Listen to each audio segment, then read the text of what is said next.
आपने कभी इस बारे में सोचा है कि ये जो मिडिल ईस्ट में जंग चल रही है, ईरान वर्सेस इजराइल और अमेरिका के बीच, इस जंग का क्या असर होगा भारत में?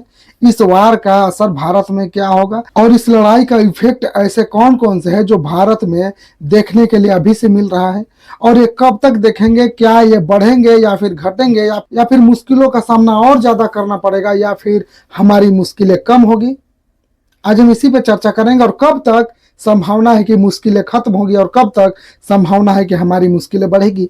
क्या ये सिर्फ 29 अप्रैल तक का तो स्टैंड नहीं है? क्या ये जो हमारी सरकार है सिर्फ बंगाल के चुनाव तक ही तो नहीं बैलेंस बनाई हुई है, दाम को बढ़ने नहीं दे रही है, महंगाई को अपने जेब से पैसे खर्च करके कंट्रोल करने की कोशिश कर रही है? दोस्तों, मैंने एक चैलेंज लिया है कि अपने इस चैनल पर, जिस चैनल पर आप लोग इस वीडियो को देख रहे हैं, और इस चैनल पर हमने एक टारगेट रखा है कि 1 लाख सब्सक्राइबर मुझे किसी भी हालत में करना है।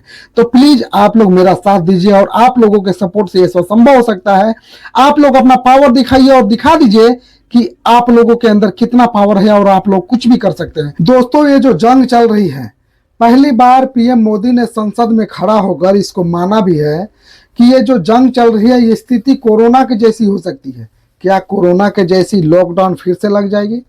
लोगों का कहना है कि नहीं, कोरोना के जैसी लॉकडाउन नहीं लगेगी, क्योंकि कोरोना एक बीमारी था और अब जो लॉकडाउन लगेगी ये किल्लतें होगी। तेल की किल्लत, गैस की किल्लत, ईंधन की किल्लत, जिसके वजह से ट्रांसपोर्ट बाधित हो जाएगा, जिसके वजह से लोगों का यहाँ से वहां आना जाना मुश्किल हो जाएगा। इसलिए लोग खुद ही घर से नहीं निकल पाएंगे। तो सरकार को लॉकडाउन लगाने की क्या जरूरत है? कोरोना जब थी तो बीमारी थी, लेकिन पेट्रोल, गैस, ईंधन की कमी नहीं थी। उस समय लोग अपना जान बचाने के लिए सड़कों पर नहीं निकलते थे, रोड पर नहीं निकलते थे। लेकिन इस बार इतनी किल्लतें आ जाएगी कि लॉकडाउन तो रहेगा, लेकिन लोग अपने घरों में नहीं रह पाएंगे। क्या सरकार का स्टैंड जो है यह सिर्फ बंगाल के चुनाव को देखते हुए तो नहीं हो रहा है? क्या देश में जो वो 5 राज्य हैं जिनमें विधानसभा का चुनाव होना है, क्या दशकों से ये सपना लेकर बीजेपी जो चल रही है कि बंगाल के चुनाव में इस बार हम लोगों को सफलता मिलेगी और यहाँ पे भाजपा की सरकार बन जाएगी?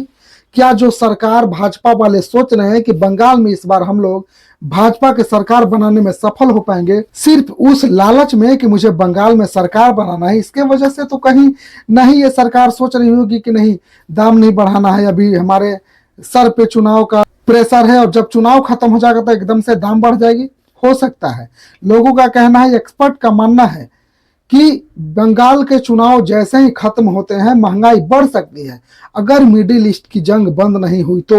लोगों का तो कहना यह है कि सरकार हमेशा से चाहेगी कि जब तक 29 अप्रैल तक, जब तक बंगाल का चुनाव नहीं हो जाता है, महंगाई को स्टेबल कर महंगाई को बैलेंस कर रखा जाए, ताकि जब चुनाव खत्म हो जाए धड़ाक से महंगाई बढ़ जाए। क्योंकि सरकार में बैठे लोगों को आपने सुना होगा ये कहते हुए कि देश में कहीं भी गैस की कमी नहीं है, देश में कहीं भी पेट्रोलियम की कमी नहीं है, देश में कहीं भी डीजल की कमी नहीं है, देश में कहीं भी ईंधन की कमी नहीं है। लेकिन लोगों की लाइनें जो आप देख पा रहे हैं, एलपीजी सिलेंडर लेने के लिए लंबी लंबी कतारों में लोग खड़े हो रहे हैं, पेट्रोल भराने के लिए पेट्रोल पंप पर लंबी लंबी लाइनें जो लोग देश में लग रहे हैं, क्या वो फेक है? आप जगह जगह से फुटेज, वीडियो देख पा रहे हैं कि लोगों का क्या कहना है, लोग कैसे लाइन में लग करके पेट्रोलियम के लिए, गैस के लिए लाइन में खड़े हो रहे हैं लोग। आखिर सरकार किन कारणों से लोगों को ये बार बार संदेश देना चाहती है कि देश में किसी भी तरीके की कोई किल्लत नहीं है, देश में कहीं भी एलपीजी की कोई कमी नहीं है, देश में कहीं भी पेट्रोलियम की कोई कमी नहीं है? लेकिन जैसा कि लोग वीडियो, फोटो जारी कर रहे हैं, सोशल मीडिया पर अपलोड कर रहे हैं, देख कर ये पता चल रहा है कि नहीं यार, गैस, तेल, पेट्रोल की कमी तो देश में हो रही है। लोग जो काम करने के लिए गए थे वो लोग ट्रेन में भर भर के बिहार, यूपी, अपने घर मध्य प्रदेश पहुंच रहे हैं। लोगों का कहना यह है कि वहां पर एलपीजी सिलेंडर नहीं मिल पा रहा है, तो हम खाना कैसे बनाएंगे? कंपनियां बंद हो रही है, कई सारी रेस्टोरेंट हैं जो ठप पड़े हुए हैं, कई सारी आपके शहर में देखे होंगे जो ठेले वेले लगाने वाले लोग थे वो अपना ठेला बंद कर रहे हैं। क्यों?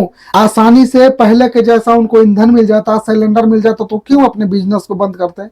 तो इसमें सच्चाई है, देश के अंदर महंगाई बढ़ रही है, देश के अंदर सिलेंडर की किल्लतें आ रही है। हो सकता है सरकार छुपा रही होगी, क्योंकि बंगाल में उनके सर पर चुनाव है और दशकों से ये भाजपा का सपना है कि बंगाल की गद्दी पर मुझे बैठना है, बंगाल का चुनाव मुझे जीतना है।